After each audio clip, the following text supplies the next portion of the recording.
Yes students, welcome to Indian knowledge house magic. Students, हम पढ़ रहे थे चैप्टर 2 में हमने पढ़ा कि कैसे पीपल हमारे किसी भी इकोनॉमी के लिए एसेट्स कैसे बन सकती है और लायबिलिटी कैसे बन सकती है, कैसे पीपल्स हमारे लिए ह्यूमन कैपिटल होता है और कैसे ह्यूमन कैपिटल फॉर्मेशन होता है। किसी भी देश का शिक्षित, स्किल्ड और ट्रेंड बंदा, हेल्दी बंदा क्या होगा उस देश का? उस देश की एसेट्स होगा, उस देश की ह्यूमन कैपिटल होगा। हम लोग अपने देश की पॉपुलेशन को शिक्षित करके, एजुकेट करके, उनको स्किल्ड करके, ट्रेंड करके, उन्हें अच्छी हेल्थ फैसिलिटीज़ दे के हम उन्हें क्या कर सकते हैं? हम उन्हें कन्वर्ट कर सकते हैं किस में? ह्यूमन कैपिटल में। इसी प्रक्रिया को, उन्हें शिक्षित करने की प्रक्रिया, उन्हें हेल्दी करने की प्रक्रिया, उन्हें एजुकेट करने की प्रक्रिया, उन्हें स्किल्ड और ट्रेंड करने की प्रक्रिया, ये सारा क्या कहलाता है? ये ह्यूमन कैपिटल फॉर्मेशन कहलाता है। तो बच्चों, इसी चैप्टर में हमारी कुछ टर्म्स है जो आपको क्लियर होनी चाहिए। पहली टर्म्स है नेशनल इनकम। नेशनल इनकम क्या होता है? नेशनल इनकम का मतलब होता है राष्ट्रीय आय। राष्ट्रीय आय होता क्या है? It refers to the money value of all the goods and services produced in a country during a fiscal or financial year. Understood? देखिए, किसी भी देश में जितना भी, मतलब उस देश में, उस इकोनॉमी में जितना भी गुड्स एंड सर्विसेज प्रोड्यूस किया जाता है एक साल के अंदर, एक वित्तीय वर्ष के अंदर, एक फाइनेंशियल ईयर के अंदर, उस गुड्स की और सर्विसेज की मनी वैल्यू क्या कहलाती है? उस देश की नेशनल इनकम कहलाती है। हमारे भारत देश में हम एक वित्तीय वर्ष कब से स्टार्ट होता है? एक वित्तीय वर्ष, फाइनेंशियल ईयर स्टार्ट होता है 1 अप्रैल से 31 मार्च तक वो चलता है। तो इस दौरान जितने भी गुड्स और सर्विसेज प्रोड्यूस किए जाते हैं उसकी मनी वैल्यू क्या कहलाती है? नेशनल इनकम कहलाती है। वहीं दूसरी टर्म्स है जीडीपी। जीडीपी क्या होता है? GDP is the value of all the final goods and services produced by the nominal normal resident of as well as non-resident in the domestic territory of the country, but it does not include net factor income from abroad। अब देखिए, GDP क्या होता है? GDP की full form होती है gross domestic product. Gross domestic product क्या होता है? ग्रॉस डोमेस्टिक प्रोडक्ट वो मनी वैल्यू होती है उस फाइनल गुड्स एंड सर्विसेज की। मतलब एक इकोनॉमी के अंदर, एक डोमेस्टिक टेरिटरी के अंदर, ये जो भारत देश है हमारी, इसकी जो डोमेस्टिक टेरिटरी है, इसकी डोमेस्टिक टेरिटरी में जो भी फाइनल गुड्स और सर्विसेज प्रोड्यूस किया गया है हमारे देश के रेजिडेंट के द्वारा और नॉन रेजिडेंट के द्वारा, मतलब जो भी हमारी टेरिटरी में, इंडियन टेरिटरी में गुड्स और सर्विसेज को प्रोड्यूस करता है, चाहे वो रेजिडेंट हो इंडिया का, चाहे वो नॉन रेजिडेंट हो, कोई भी बंदा हो, वो प्रोड्यूस करेगा गुड्स और सर्विसेज को। कहाँ पर? हमारी इंडियन टेरिटरी में। और जितना भी गुड्स और सर्विसेज वो प्रोड्यूस करेगा उसकी मनी वैल्यू क्या कहलाती है? ग्रॉस डोमेस्टिक प्रोडक्ट कहलाती है। इसके अंदर net factor income from abroad include नहीं होता। इस जीडीपी और नेशनल इनकम में यही मेन डिफरेंस है कि इसके अंदर net factor income from abroad include नहीं होता, जिसको हम एनएफआईए बोलते हैं। नेशनल इनकम में एनएफआईए ऐड होता है। एनएफआईए क्या होता है? एनएफआईए होता है जो इनकम हमारे रेजिडेंट बाहर से, फॉरेन कंट्री से, अब्रॉड से अर्न करके लाए हैं, पैसा कमा कर लाए हैं, या वहाँ से जो पैसा भेज रहे हैं, वो इनकम भी हमारी नेशनल इनकम में ऐड होती है। बट जीडीपी क्या होता है? Gross domestic. ये हमारी डोमेस्टिक इनकम है। तो डोमेस्टिक इनकम के अंदर, तो डोमेस्टिक टेरिटरी के अंदर जो भी इनकम जनरेट होगी वही आएगी। तो जीडीपी का मतलब होता है जितना भी गुड्स एंड सर्विसेज हमारी डोमेस्टिक टेरिटरी में प्रोड्यूस किया गया है रेजिडेंट और नॉन रेजिडेंट के द्वारा, उसकी मनी वैल्यू क्या कहलाती है? जीडीपी कहलाती है। इसके अंदर NFIA net factor income from include नहीं होता। नेशनल इनकम के अंदर NFIA इंक्लूड होता है। तो बच्चों कल हमने पढ़ा इस चैप्टर में कि मार्केट एक्टिविटीज़ और नॉन मार्केट एक्टिविटीज़ क्या होती है, हमने ये पढ़ा। तो मार्केट एक्टिविटीज़ में देखिए इकोनॉमिक एक्टिविटीज़ के अंदर क्या क्या आता है, production of goods and services. किसी भी गुड्स एंड सर्विसेज का प्रोडक्शन करना क्या है, इकोनॉमिक एक्टिविटीज़ है। और इकोनॉमिक एक्टिविटीज़ को फर्दर क्लासिफाई किया गया है किसमें, मार्केट एक्टिविटी और नॉन मार्केट एक्टिविटी में। मार्केट एक्टिविटी वे एक्टिविटीज़ होती है जो परफॉर्म की जाती है किसके लिए, पैसा कमाने के लिए। नॉन मार्केट एक्टिविटीज़ वे एक्टिविटीज़ होती है जो की जाती है किसके लिए, सेल्फ कंजम्पशन के लिए। मैंने आपको एग्जाम्पल दिया था, किसी भी किसान ने गेहूं उगाए, उसमें से कुछ गेहूं तो सेल्फ कंज्यूम के लिए रख लिए और कुछ गेहूं वो मार्केट में बेच आया। तो जो उसने सेल्फ कंजम्पशन के लिए रखे that is non market activity. जो उसने मार्केट में बेचे दैट इज़ मार्केट एक्टिविटी। अब आगे है activities of women. Women generally look after domestic affair, cooking of food, washing of cloth, cleaning of utensils, housekeeping and looking after children. ज़्यादातर हमारे घरों में इंडिया के अंदर हमारी जो वुमेन है, जो लेडीज़ है, जो गृहिणी है, वो लोग घर का काम देखती है। बर्तन साफ़ करना, कपड़े साफ़ करना, घर की सफाई करना, बच्चों की देखभाल करना। इस कार्य को करने के लिए उन्हें कुछ भी पे नहीं किया जाता। उन्हें बदले में कोई भी रिटर्न में क्या, उन्हें कोई भी इनकम नहीं मिलती। और इनकी जो सर्विस दी जा रही है हमारी वुमेन्स के द्वारा घर में, ये जो सर्विस है इसकी कोई वैल्यू नहीं होती और ना ही इसकी वैल्यू हमारी नेशनल इनकम में जुड़ती है। तो सीधा सा मतलब ये है कि जो भी कार्य हमारी गृहिणी के द्वारा किया जाता है घरों में, उसका हमारे नेशनल इनकम से कोई ताल्लुक़ नहीं है, वो हमारी नेशनल इनकम में वृद्धि नहीं करती। उस कार्य से हमारे देश की अर्थव्यवस्था को कोई फ़ायदा नहीं मिलता। अगर वे गृहिणी कहीं अच्छा पढ़ लिख कर, ट्रेंड होकर, एजुकेटेड होकर किसी अच्छी कंपनी में, किसी अच्छी ऑर्गेनाइजेशन में जॉब करे, अपनी सर्विस दे, गुड्स का प्रोडक्शन करे, तो फिर उनके द्वारा दी गई सर्विस को हम किस में ऐड करेंगे, नेशनल इनकम में ऐड करते हैं। अंडरस्टूड। नेक्स्ट है ह्यूमन कैपिटल। ह्यूमन कैपिटल क्या होता है? Human capital is the stock of skill and productive knowledge embedded in human being. Population become human capital when it is provided with better education, training and health care facilities. हमारे देश की जो जनसंख्या है, जब हम उसे ट्रेंड कर देते हैं, एजुकेट कर देते हैं, स्किल्ड कर देते हैं, उन्हें अच्छी हेल्थ फैसिलिटीज़ प्रोवाइड करते हैं, तो वो जो एक साधारण पॉपुलेशन है जो हमारे लिए लायबिलिटी है, वो कन्वर्ट हो जाती है किसमें, ह्यूमन कैपिटल में, एसेट्स में कन्वर्ट हो जाती है। भाई कोई भी नागरिक, हमारे देश की जनसंख्या का कोई भी नागरिक हमारे लिए तब तक लायबिलिटी है, तब तक बोझ है, जब तक वो अपने आप अपने पैरों पे खड़ा नहीं होता, जब तक वो किसी दूसरे पे डिपेंड है। जब वो पढ़ लिख कर, स्किल्ड होकर, ट्रेंड होकर काबिल हो जाता है, तो वो खुद अर्निंग करता है, खुद सर्विस प्रोवाइड करता है और अपनी अर्थव्यवस्था को मजबूत करता है, और वो कन्वर्ट हो जाता है फिर किस में, ह्यूमन कैपिटल में। फिर वो किसी भी इकोनॉमी के लिए लायबिलिटी नहीं रहता, वो क्या हो जाता है, एसेट्स बन जाता है, ह्यूमन कैपिटल बन जाता है। इस सारी प्रक्रिया को हम क्या बोलते हैं, ह्यूमन कैपिटल फॉर्मेशन बोलते हैं। People as a resource. People as a resource is a way of referring to a country workforce in term of their existing skill and ability.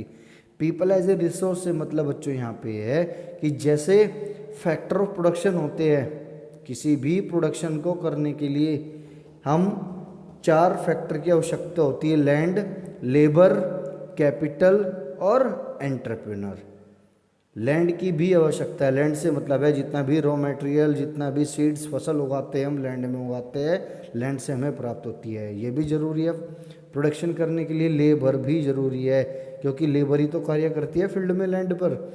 उसके बाद कैपिटल संपत्ति भी चाहिए हमें, एसेट्स भी चाहिए, टूल्स मशीनरी इक्विपमेंट्स भी चाहिए।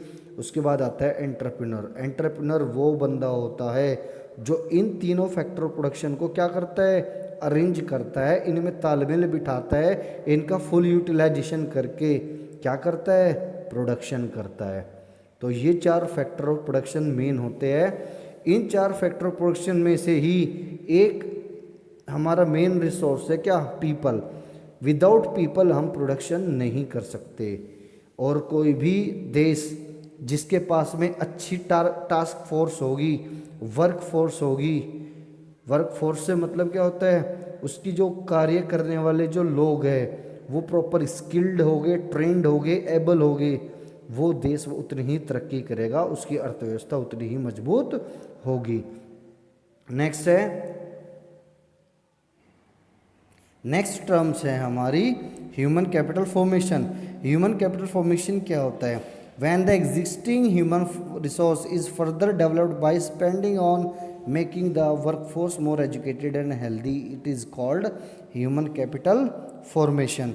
जब हमारी एग्जिस्टिंग जो ह्यूमन रिसोर्सेज है, मतलब जो हमारे ह्यूमन बीइंग है हमारी इकोनॉमी में, जब हम उन पे खर्च करते हैं, उनके एजुकेशन पे खर्च करते हैं, उन्हें हेल्थ पे खर्च करते हैं, मतलब जब हम उन्हें एजुकेटेड करते हैं, उन्हें हेल्दी अच्छी हेल्थ फैसिलिटीज़ प्रोवाइड करते हैं, इस प्रक्रिया को क्या कहलाते हैं हम, ह्यूमन कैपिटल फॉर्मेशन कहलाते हैं। Quality of population, the quality of population depend upon the literacy rate, life expectancy and skill formation acquired by people of the country. Quality of the population, नाम से ही क्लियर है कि population की क्या quality है। तो किसी भी इकोनॉमी की पॉपुलेशन की क्वालिटी किस चीज़ से जज कर सकते हैं, उनकी एजुकेशन से, उनकी लाइफ एक्सपेक्टेंसी, मतलब उनकी एवरेज लाइफ कितनी है, वो लोग कितना जीवित रहते हैं, और जीवित कब रहेंगे, जब उन्हें अच्छी हेल्थ फैसिलिटीज़ मिलेगी, वो लोग हेल्थ कॉन्शियस होंगे, वो लोग एजुकेटेड होंगे, उन्हें पता होगा कि हम कैसे एक हेल्दी लाइफ स्टाइल मेंटेन कर सकते हैं। स्किल फॉर्मेशन से, स्किल फॉर्मेशन मतलब जब वो लोग काबिल होंगे काम करने के, वो लोग स्पेशलाइज्ड हो गए अपने काम में, वो लोग एक्सपर्ट हो गए अपने काम में, इन सब चीज़ों से क्वालिटी ऑफ पॉपुलेशन क्या करती है, किसी भी कंट्री की जज की जाती है। नेक्स्ट है रोल ऑफ एजुकेशन। एजुकेशन का क्या रोल है, education is the most important component of human resource development. Human resource मतलब मानव, हम मनुष्य लोग, हमारे डेवलपमेंट में एजुकेशन का सबसे बड़ा रोल है। एजुकेशन से ही किसी भी कंट्री की इकोनॉमी को हम डेवलपिंग से डेवलप्ड में पहुंचा सकते हैं। किसी भी देश को एजुकेशन से ही हम एक अच्छी ग्रोथ दिला सकते हैं। Understood. Growth of the society, government expenditure on education as a percentage of GDP rose from 0.64% to 6%। Understood. देखिए हमारी जो इकोनॉमी है उसके जीडीपी का जो 0.64% था पहले 1951 में, एजुकेशन पे खर्च कितना किया जाता था 1951 में, जीडीपी का 0.64%, जिसको बढ़ाकर हमारी गवर्नमेंट ने 2020 में 6% के आसपास या 6% कर दिया है। अंडरस्टूड। इससे पता लगता है कि हमारी गवर्नमेंट भी एजुकेशन को कितना महत्व दे रही है। महत्व क्यों दे रही है, क्योंकि एजुकेशन ही एक ऐसा कंपोनेंट है जिससे हम अपने देश के ह्यूमन रिसोर्स को, अपने देश की पॉपुलेशन को डेवलप कर सकते हैं, उन्हें अपनी अर्थव्यवस्था के लिए लायबिलिटी ना बनाकर एसेट्स बना सकते हैं, उन्हें एसेट्स में कन्वर्ट कर सकते हैं। नेक्स्ट है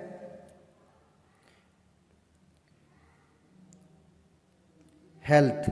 हेल्थ क्या है, health is another very important component of human resource development. Efficiency of worker largely depend on their health. जैसे एजुकेशन इम्पोर्टेंट है किसी भी कंट्री के लिए, उस कंट्री के ह्यूमन रिसोर्स को डेवलप करने के लिए, वैसे ही हेल्थ भी ज़रूरी है।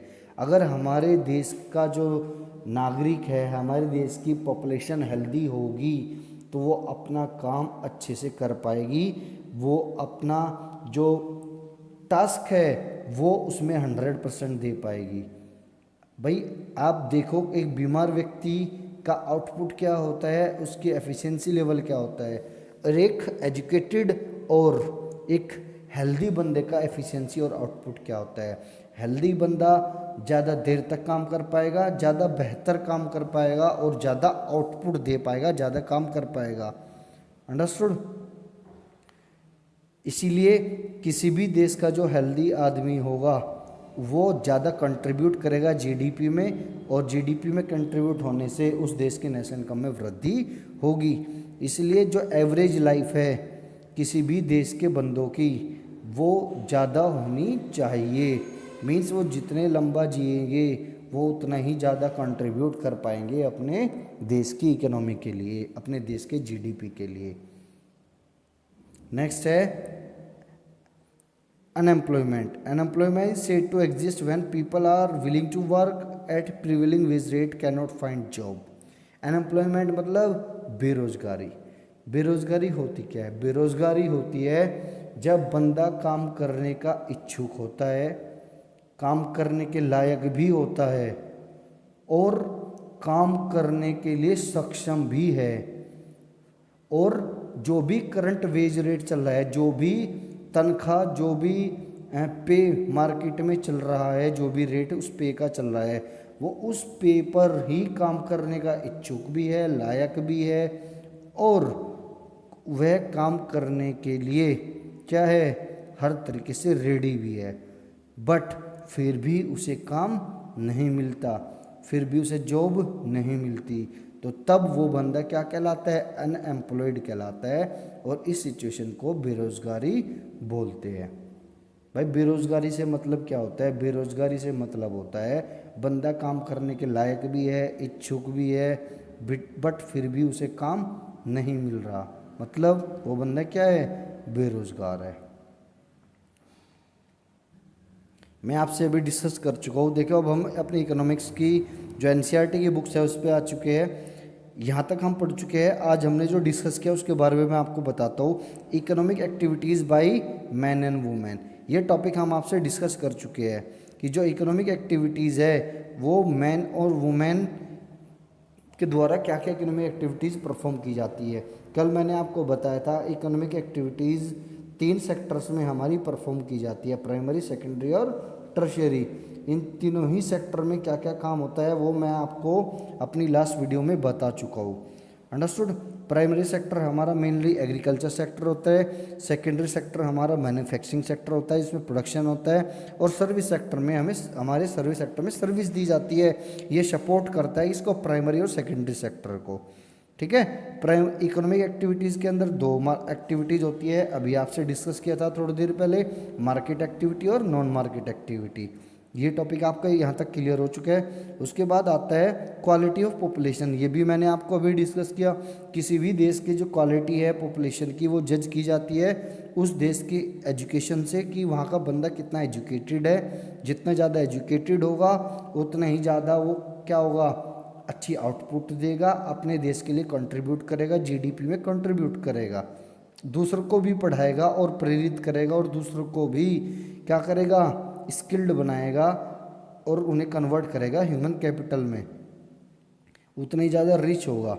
नेक्स्ट हमने अभी डिस्कस किया मैंने आपसे कि थोड़ा सा इस डेटा के बारे में डिस्कस कर लेते हैं। उससे पहले देखिए 1950 और 51 में हमारे देश में जो कॉलेज थे वो कितने थे? 750, यूनिवर्सिटीज़ 30, स्टूडेंट 263, और जो टीचर्स थे वो कितने थे? 24,000। तो अब देखिए 2018-19 में जो यूनिवर्सिटीज़ है वो 30 से बढ़कर कितनी हो चुकी है? 911, और स्टूडेंट्स 2 लाख से बढ़ के हो चुके हैं, करोड़ से भी ज़्यादा, मतलब करोड़ों में ये संख्या जा चुकी है। यहाँ पे अभी 2018-19 का फिगर गिवन नहीं है, वहीं टीचर इन यूनिवर्सिटीज़ पहले 24,000 थे 1950 में, जो कि अब बढ़कर हमारे 20-30 लाख के आसपास पहुंच चुके हैं 2018-19 में। अंडरस्टूड। सो इससे पता लगता है कि हमारी गवर्नमेंट कितना फोकस कर रही है एजुकेशन पर, क्योंकि उसे पता है किसी भी देश की एजुकेशन ही एकमात्र ऐसा सोर्स है जो उस देश के पॉपुलेशन को ह्यूमन कैपिटल में बदल सकती है और जो अपने देश की इकोनॉमी को उठा सकती है, उसमें कंट्रीब्यूट कर सकती है। नेक्स्ट मैंने आपको बताया हेल्थ। हेल्थ क्या है? हेल्थ स्वास्थ्य है। स्वास्थ्य के बारे में मैंने आपको बताया कि एक स्वस्थ व्यक्ति कैसे अपने देश की जनसंख्या, अपने देश की इकोनॉमी को कैसे हेल्प पहुंचा सकता है, जीडीपी को कैसे इंक्रीज कर सकता है, क्योंकि हेल्दी आदमी का आउटपुट ज़्यादा होता है, वो ज़्यादा दिन तक कार्य कर पाता है, ज़्यादा दिन तक ज़्यादा आउटपुट देगा तो हमारे देश की जीडीपी भी इंक्रीज होगी। हेल्थ सेक्टर में देख लीजिए गवर्नमेंट ने इंफ्रास्ट्रक्चर पे कितना ध्यान दिया है। हेल्थ सेक्टर में सबसे पहले बात करें एससी, पीएचसी और सीएचसी की, मतलब ये हमारे वे हॉस्पिटल्स होते हैं जो हमारे ग्रामीण क्षेत्र में प्राइमरी हेल्थ केयर सेंटर्स होते हैं। प्राइमरी हेल्थ केयर सेंटर्स 2013 में कितने थे? 1,81,000 हमारे देश के अंदर, और 2017 में 1,87,000 हो चुके हैं। 2013 से 17 तक इतने ज़्यादा बढ़ चुके हैं। वहीं डिस्पेंसरी 29,000 थे 2013 में, जो कि बढ़कर 31,000 हो चुके हैं 2017 में। बेड्स भी बढ़ चुके हैं, रजिस्टर्ड डॉक्टर भी बढ़ चुके हैं, नर्सिंग पर्सनल जो नर्सिंग एनएम होती है, जो गांव में एनएम वगैरह होती है, उनकी संख्या भी बढ़ चुकी है। मीन्स हमारी गवर्नमेंट हेल्थ डिपार्टमेंट पे बहुत ज़्यादा खर्च कर रही है। क्यों खर्च कर रही है? क्योंकि वो अपने देश के पॉपुलेशन की हेल्थ पर ध्यान दे रही है, उनकी एवरेज लाइफ बढ़ाना चाहती है। उनकी एवरेज लाइफ बढ़ने से क्या होगा? उनकी एवरेज लाइफ बढ़ने से हमारे देश की इकोनॉमी को फ़ायदा होगा। हमारे देश को वो ज़्यादा दिन तक सर्विस प्रोवाइड कर सकते हैं, ज़्यादा दिन तक प्रोडक्शन करेंगे गुड्स और सर्विसेज का, और जीडीपी में वृद्धि करेंगे, और इससे हमारे देश की इनकम भी, नेशनल इनकम भी इंक्रीज होगी। सो स्टूडेंट्स, आज के लिए सिर्फ इतना ही। आगे इस टॉपिक में जो भी बचा है जिस चैप्टर में, वो हम पढ़ेंगे नेक्स्ट वीडियो में। तब तक आप वीडियो पे कमेंट करना ना भूलें, और हाँ, वीडियो को लाइक